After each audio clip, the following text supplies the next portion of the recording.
Hi everyone, I'm Kukie. Welcome to my YouTube channel where we're going to talk all things DIY, architecture, wellness, and lifestyle.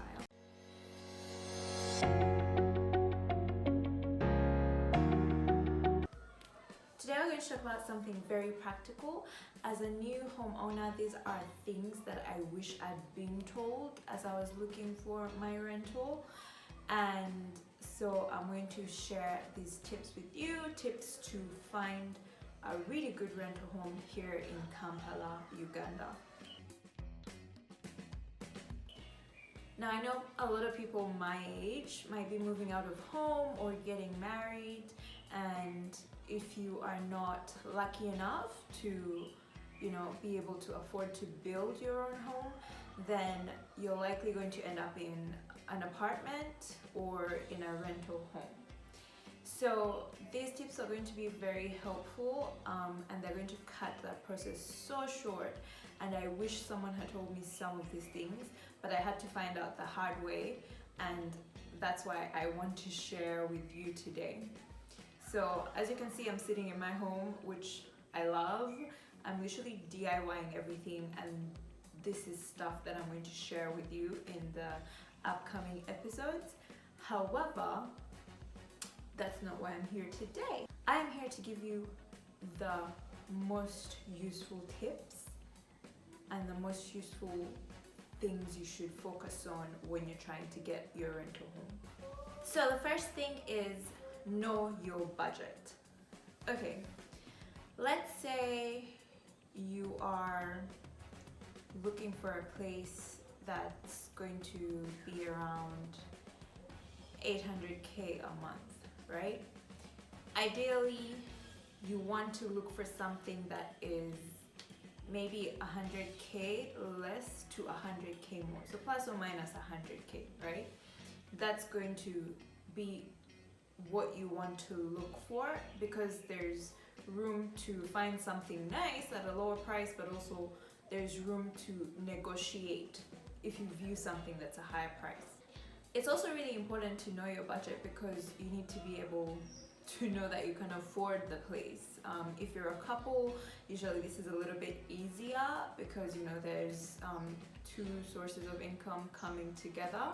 However, like if you're solo like me, then you need to figure out, does it fit in your budget? Will you be able to pay electricity, water, all these things? So you need to know your budget, and you need to have a rough understanding of, okay, apart from the rent, what else would I need to pay? These are some things you need to keep in mind for everywhere that you go. Number two, and oh my goodness, this is something I wish I'd made a decision on much earlier, like when I was going through my process. Decide what suburb you want to live in. Kampala is very vast. If you've moved around, then you know the key suburbs. Do you want to live in Kololo, Naguru, Mutungo, Chanja, Nigeria? Where do you want to live? You need to narrow down to at least 2 suburbs. You know your budget and you know the suburb that you want to live in.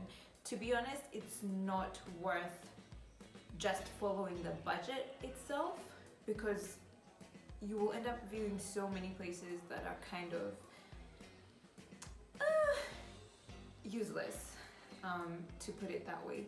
Personally, I had no idea where I wanted to go, so I literally just started with around Bugolobi, then Muyenga, and then Buya. So before I knew it, I was in Chanja and then Chisasi and thereabouts.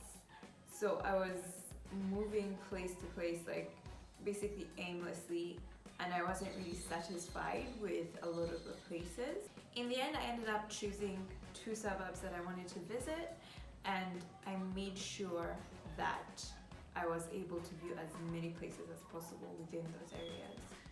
The third point, and this is going to save you a lot of time, hire a real estate agent. So you know your budget, you know the suburbs you want, then get a real estate agent and either tell them, real estate agent or broker, a lot of people call them brokers, and tell them your budget and as well as what suburbs you're looking at. To be honest, I made the mistake of just initially, like I said, not knowing the suburbs. So I got a real estate agent and I was like, this is how much money I want to pay per month. Show me places. And this is how I ended up, like I said, moving all over town. But also be careful what real estate agent you choose, because for me, I think my initial one had, I don't know, weird deals with maybe people of the places that she was showing me around. Once I decided what suburb I wanted, then I was able to Google and find a real estate agent who basically is able to navigate those areas. So what I did was I Googled rental homes in, you know, the suburbs that I chose, and then one particular real estate agent company kept popping up. So I decided to give them a call, and that's how I ended up getting the gentleman to show me around, and he was very, very good. But also, what you need to understand about getting a broker or real estate agent person is that they charge a fee per day. So normally it can be anywhere between 50 to 100,000 plus or minus transport. Sometimes they ask for transport, you know, with a separate fee, but a lot of the time it's like a wholesome fee. So you need to be able to put that in your budget. And also what it means is that, because this is charged per day, so what it means is you need to milk this. For me, I milked it, and I told the guys, or you know, both real estate agents, like the other one, the first one that I used, as well as the second one, I was able to tell them to show me at least 6 to 7 places per day.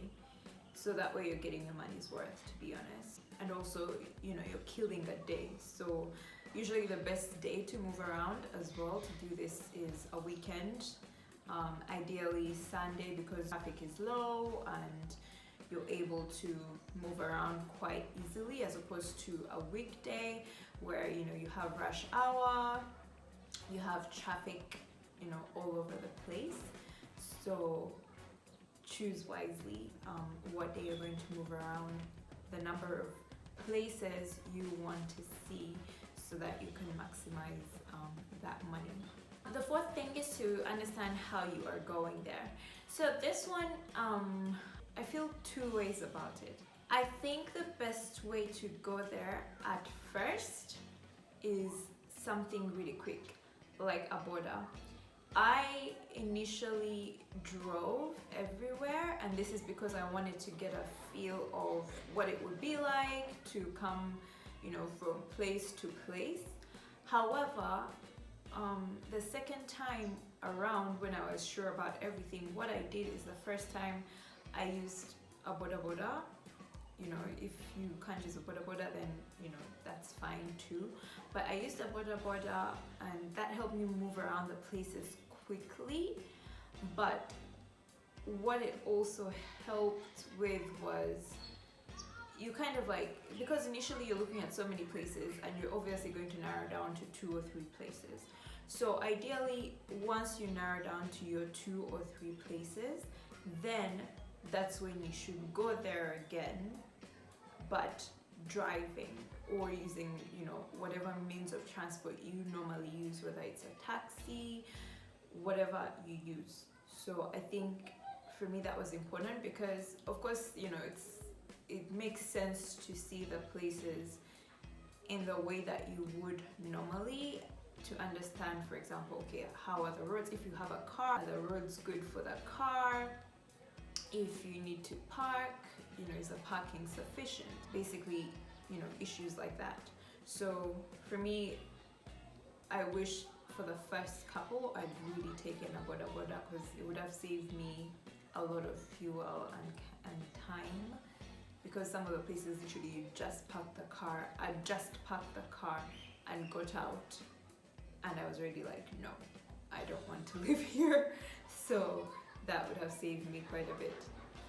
Of course, the important thing, and this is number 5, do a thorough inspection. Thorough. Open the wardrobes, open the taps, make sure like there's no roach infestation. Do a thorough inspection. Figure out where the bins are, where you can hang your clothes. Do you need to be able to bring your own clothes line? Thoroughly inspect each place. Watch out for sounds like, are there children crying? Is that something you're okay with? Is there a bar nearby? So basically get an understanding of the space you're in, because you're going to live here and you don't want to live in a place where you're complaining all the time that, oh my goodness, there's a bar. Watch out for those sounds, even if it's like taps. Like I always like flush toilets just to see, okay, how long is there like a weird leaking sound. So do those little things. Check, open the windows, the doors, check out the tiles, the paint work, figure out whether they need to repaint the place. Is that going to be on you? Is that going to be on them? So thorough inspection. Another good tip number 6, is to try and meet the landlord. I know it's not always possible, but this is the person you're going to be paying, and you need to figure out, are they the kind of person who's super strict? I think getting a sense of the person helps you out, because sometimes you might be stuck and unable to pay, let's say, your rent ahead of time.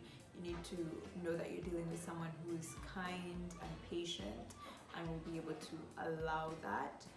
However, if you meet the person and they seem, quarrelsome or just pissed or disrespectful from the get-go, then that's a sign to leave it, basically.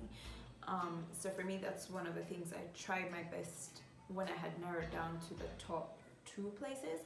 I tried my best to meet the landlord, have a feel for their character and also how they maintain the place, because that's good for you long term.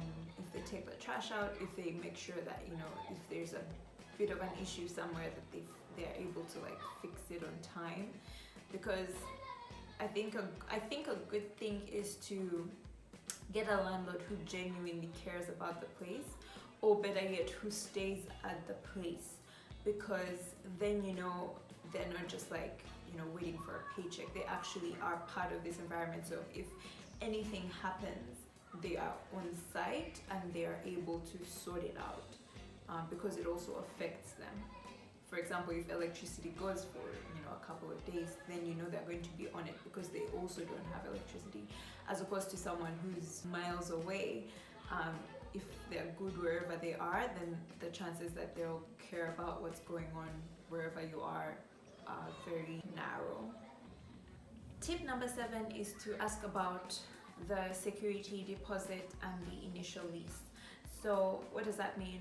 I think it's important to find out whether you have to pay 3 months, 4 months, 6 months, a year, 2 years in advance. Then you need to know how liquid you are to be able to pay that chunk of money.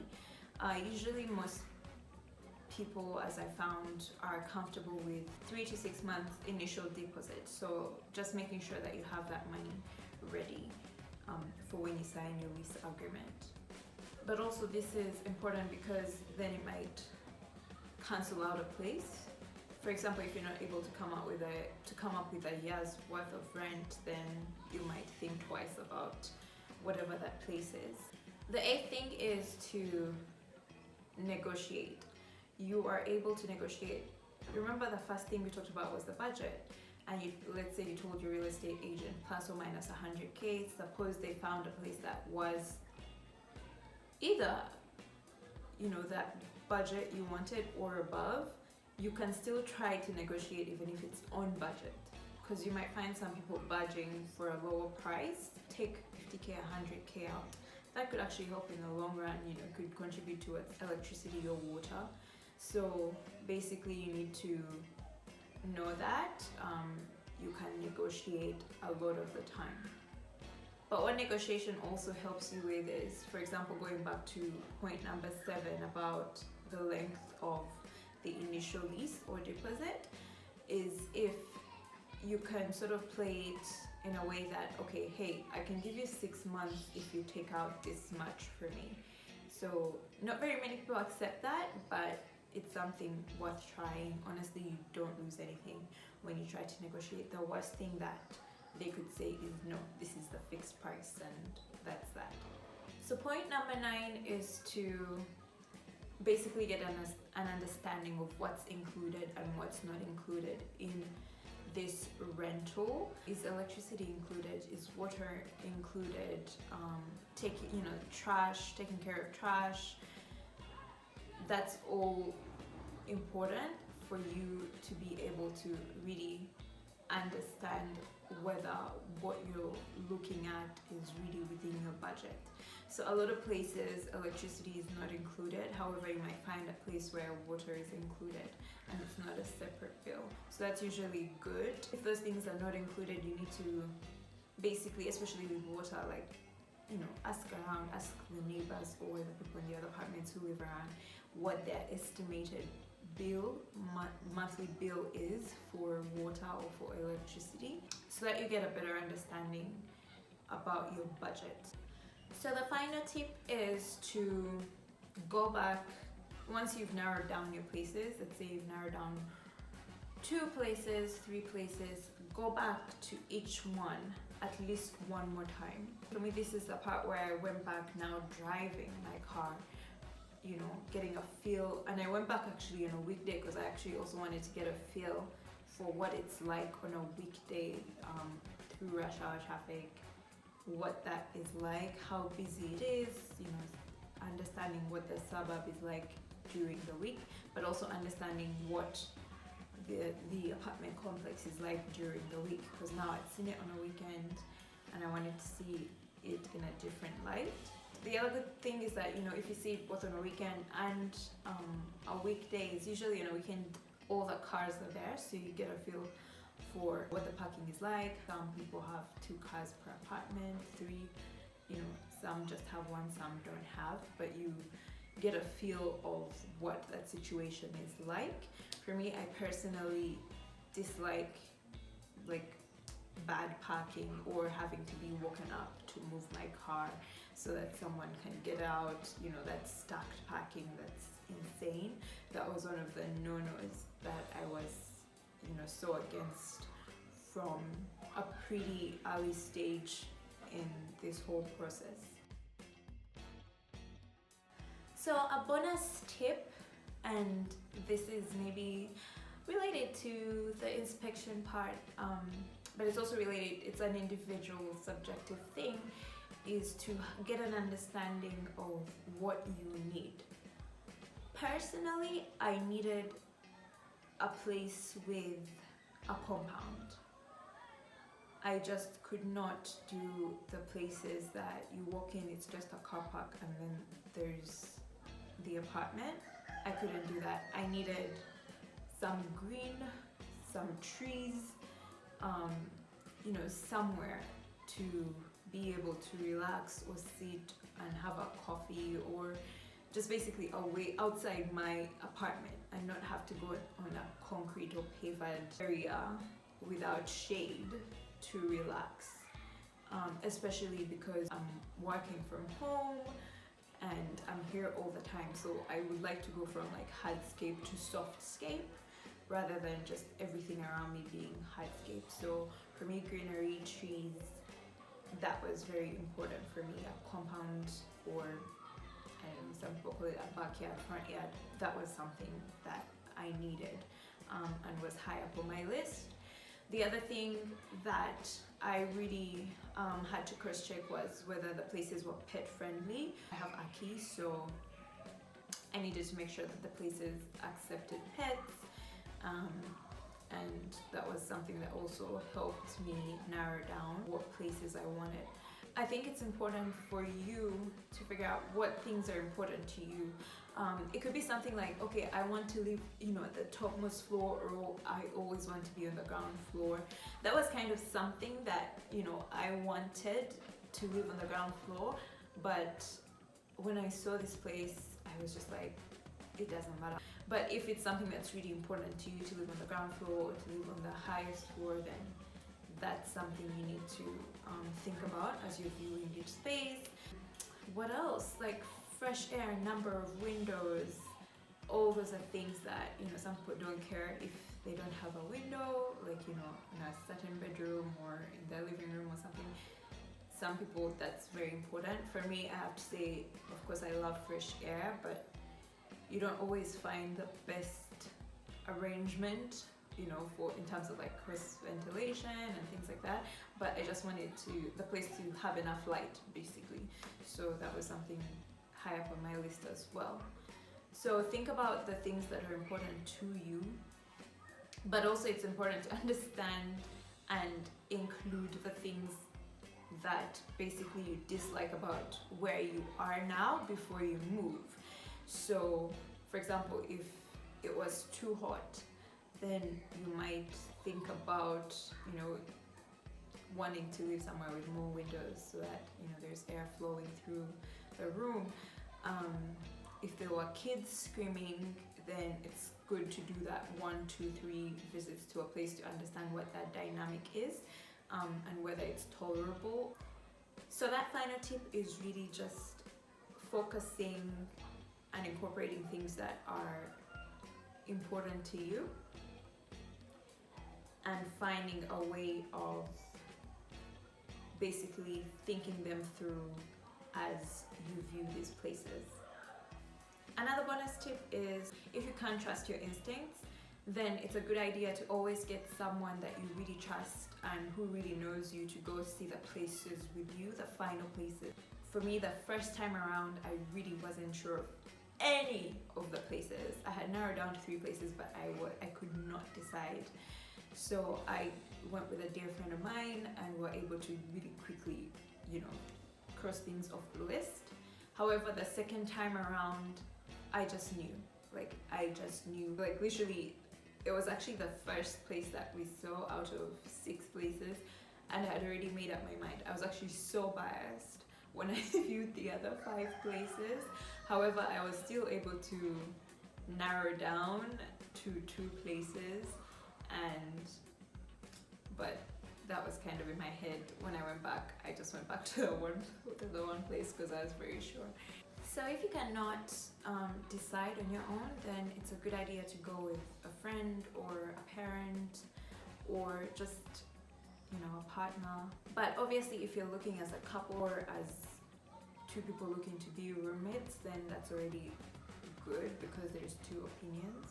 But if you're looking for something solo, like I had to, then always good to try out a friend if you cannot make the decision. And that's it for this video on tips for finding a renter home in Kampala. And to be fair, I think you can also use these tips even if you're finding a home outside of Kampala. If you found this video useful, give it a thumbs up. I would appreciate that. And feel free to share it with anyone who's about to go home hunting. Is that a thing? Home hunting. Also, if you have any comments, feel free to leave them down there. And if you want to have a chat a little bit more about this, feel free to DM me on any of my socials. I'm usually more active on Instagram, so you can DM me there. I'm going to leave the information in the link below. So see you soon.